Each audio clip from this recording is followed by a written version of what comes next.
Hello दोस्तों, मेरा नाम सरिता है।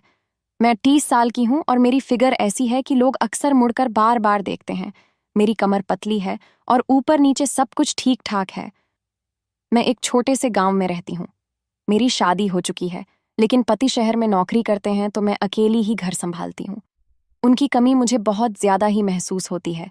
कभी कभी रातें लंबी लगती हैं और सोचती हूँ कि कोई साथ होता तो कितना अच्छा लगता, वो मेरी रातों को हसीन बनाता। खैर, आज मैं तुम्हें अपनी एक कहानी सुनाने वाली हूं जो मेरी और मेरे भांजे रवि की है। रवि मेरा बहन का बेटा है, 22 साल का जवान लड़का, लंबा चौड़ा और देखने में काफी स्मार्ट। वो कॉलेज में पढ़ता है, लेकिन छुट्टियों में मेरे पास आ जाता है। शुरू करती हूँ। ये बात पिछले साल की है, जब रवि गर्मियों की छुट्टियों में मेरे घर आया। मैंने सोचा, अच्छा है, घर में कोई तो रहेगा, वरना अकेलापन खाता है। रवि ट्रेन से उतरा और सीधा घर आया। मैं दरवाजे पर खड़ी थी, गर्मी की वजह से पसीने से तर थी और मेरी साड़ी थोड़ी चिपक रही थी बदन से। वो आया, मुझे गले लगाया और बोला, मौसी, कितने दिनों बाद मिले। उसकी बाहें मेरे चारों तरफ थीं और मैंने महसूस किया कि वो कितना मजबूत हो गया है और बिल्कुल जवान मर्द जैसा भी। मैंने हंसकर कहा, अरे रवि, तू तो बड़ा हो गया है, अब तो तेरी मौसी को भी संभाल लेगा। वो हंसा, लेकिन उसकी आंखों में कुछ था, जैसे वो मेरी बात समझ पा रहा हो कि मैं क्या कहना चाह रही हूं। मैंने सोचा, चलो, घर में माहौल अच्छा बनेगा। पहले दिन हम दोनों ने साथ में खाना बनाया। मैं रसोई में थी, आटा गूंथ रही थी। गर्मी ज्यादा थी, इसलिए मुझे गर्मी लग रही थी। रवि आया और बोला, मौसी, मदद करूं? मैंने कहा, हाँ, आजा, सब्जी काट। वो मेरे पास खड़ा हो गया, इतना करीब कि उसकी सांसें मेरी गर्दन पर लग रही थीं। मैंने आटा गूंथते हुए कहा, रवि, तू कितना बड़ा हो गया है, अब तो लड़कियां लाइन लगाती होंगी तेरे पीछे। वो हंसकर बोला, मौसी, लड़कियां तो हैं, लेकिन कोई तेरी जैसी नहीं, तू तो हमेशा से स्पेशल है। उसकी बात में कुछ नरमी थी, जैसे वो शरारत कर रहा हो। मैंने सोचा, ये लड़का क्या कह रहा है, लेकिन मैंने मजाक में कहा, अरे, मौसी को मत छेड़, वरना पकड़ लूंगी। वो बोला, पकड़ तो लो, देखें क्या होता है। हम दोनों हंसे, लेकिन मेरे मन में एक अजीब सी हलचल हुई। रसोई में वो सब्जी काट रहा था और मैं रोटी बेल रही थी। अचानक मेरी कोहनी उसके कंधों से टकराई और मैंने कहा, सॉरी रवि, जगह कम है। वो बोला, कोई बात नहीं मौसी, मैं तो तेरे पास ही रहना चाहता हूं। उसकी आवाज में कुछ था जो मुझे सोचने पर मजबूर कर रहा था। खाना खाने के बाद हम छत पर बैठे। शाम हो रही थी, हवा चल रही थी। मैंने कहा, रवि, तू कॉलेज में क्या क्या करता है, कोई गर्लफ्रेंड है? वो शर्माकर बोला, मौसी, है एक, लेकिन वो दूर रहती है। तू बता, अंकल कब आते हैं? मैंने आह भरी, वो तो महीने में एक बार। घर सूना लगता है, और खासकर रात में। वो मेरे करीब सरक आया और बोला, मैं हूं ना मौसी, तेरे साथ, जो चाहिए वो बता। उसकी बातों में कुछ अलग लग रहा था। मैंने हंसकर कहा, तू क्या देगा, तू तो अभी बच्चा है। वो बोला, बच्चा नहीं हूं मौसी, देख तू। और उसने अपनी बाजू दिखाई, लेकिन मेरी नजर कहीं और चली गई। हम दोनों ने रात तक बातें की और सोने गए। मेरे कमरे में ऐसी नहीं था तो मैंने कहा, रवि, तू मेरे कमरे में सो जा, वहां पंखा अच्छा है। वो मान गया। रात में मैं बिस्तर पर लेटी थी और वो मेरे बगल में। अंधेरा था, लेकिन उसकी सांसें सुनाई दे रही थीं। मैंने सोचा, क्या हो अगर वो हाथ बढ़ाए, लेकिन वो चुपचाप सो गया। अगले दिन सुबह उठी तो रवि पहले से उठा हुआ था। वो चाय बना रहा था। मैंने कहा, वाह रवि, तू तो बड़ा काम का है। वो बोला, मौसी, तेरे लिए कुछ भी। हमने साथ में नाश्ता किया। फिर मैंने कहा, चल, आज गांव की सैर करें। लेकिन हम घर से बाहर नहीं निकले, क्योंकि मैंने सोचा घर में ही समय बिताएं। मैं कपड़े धो रही थी और रवि बाहर आंगन में खड़ा था। मैं बाल्टी में कपड़े डाल रही थी और पानी छलक रहा था। मेरी साड़ी भीग गई थोड़ी और वो देख रहा था। मैंने कहा, क्या देख रहा है रवि? वो बोला, कुछ नहीं मौसी, तू कितनी मेहनती है, मैं मदद करूं? वो आया और कपड़े निचोड़ने लगा। उसकी उंगलियां मेरी उंगलियों से छू रही थीं। मैंने कहा, रवि, तू कितना केयरिंग है, तेरी बीवी खुश रहेगी। वो बोला, मौसी, बीवी से पहले तू है। उसकी बातें मुझे गुदगुदा रही थीं। दोपहर में हम दोनों ने साथ में टीवी देखा। कोई प्यार की फिल्म चल रही थी। हीरो हीरोइन प्यार कर रहे थे और मैंने कहा, देख रवि, कितना प्यार है इनमें। वो बोला, हाँ मौसी, लेकिन असली प्यार तो फैमिली में होता है, जैसे हमारा। लेकिन उसकी आंखें टीवी से ज्यादा मुझे देख रही थीं। शाम को मैंने कहा, रवि, आज मैं तुझे मालिश करूं? तू थक गया होगा ट्रेन से। वो बोला, हाँ मौसी, करना। वो बोला, मौसी, तेरे हाथ कितने नरम हैं, और कर। मैंने मालिश की और वो आहें भर रहा था। मेरे मन में विचार आया कि ये कितना क्लोज हो रहा है, लेकिन मैंने खुद को रोका। रात में फिर साथ सोए। इस बार वो थोड़ा करीब लेटा। मैंने कहा, रवि, जगह बना। वो बोला, मौसी, ठंड लग रही है। गर्मी का मौसम था, लेकिन मैं चुप रही। रात भर मैं सोचती रही कि क्या हो रहा है। तीसरे दिन हमने घर की सफाई की।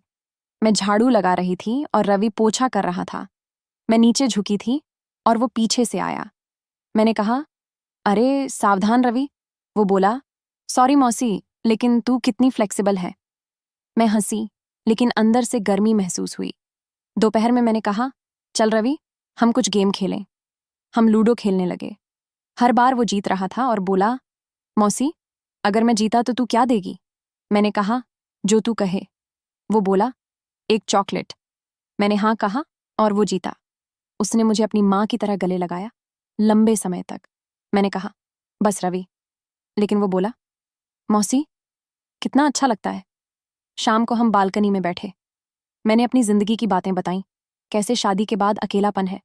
वो बोला, मौसी, मैं हूं ना, तेरे हर दुख में। उसने मेरा हाथ पकड़ा। मैंने छुड़ाया नहीं। रात में सोते समय वो बोला, मौसी, एक कहानी सुना। मैंने सुनी और वो मेरे कंधे पर सर रखकर सुन रहा था। चौथे दिन सुबह रवि ने कहा, मौसी, आज मैं तुझे ब्रेकफास्ट बना कर दूंगा। वो रसोई में गया और मैं देख रही थी। वो अंडे फोड़ रहा था और मैंने कहा, रवि, तू कितना स्किल्ड है। वो बोला, मौसी, तेरे लिए सीखा है। हमने साथ खाया और फिर मैंने कहा, चल घर के पीछे वाले बगीचे में जाएं। वहां फूल तोड़ रहे थे। मैं एक फूल तोड़ रही थी और कांटा चुभ गया। रवि ने मेरा हाथ पकड़ा। मैंने कहा, रवि, क्या कर रहा है? वो बोला, दर्द कम होगा मौसी। लेकिन मैंने कहा, ठीक है। दोपहर में हम किताब पढ़ रहे थे। मैं एक नॉवेल पढ़ रही थी और रवि ने पूछा, क्या पढ़ रही हो? मैंने कहा, प्यार की कहानी। वो बोला, मुझे पढ़कर सुना। मैंने पढ़ा और वो सुनते हुए मेरे करीब आ गया। शाम को हम योगा करने लगे। मैं स्ट्रेच कर रही थी और वो देख रहा था। मैंने कहा, तू भी कर। वो मेरे पीछे खड़ा हो गया और मेरी मदद करने के लिए। मैंने महसूस किया उसका स्पर्श। रात में वो बोला, मौसी, मुझे नींद नहीं आ रही। मैंने कहा, मेरा सर दबा। वो दबाने लगा और उसके हाथ मेरे बालों में थे। 5वें दिन हमने घर में ही डांस किया। रेडियो पर गाना चला और मैंने कहा, चल रवि, डांस करें। वो बोला, हाँ मौसी। हम डांस कर रहे थे और वो मुझे पकड़ रहा था। गाना रोमांटिक था और हम करीब आ गए। मैंने कहा, बस रवि, थक गई। लेकिन वो बोला, और करो ना। दोपहर में मैंने उसे अपनी पुरानी फोटोज दिखाईं। मैं जवान थी उनमें। और वो बोला, मौसी, तू कितनी सुंदर थी।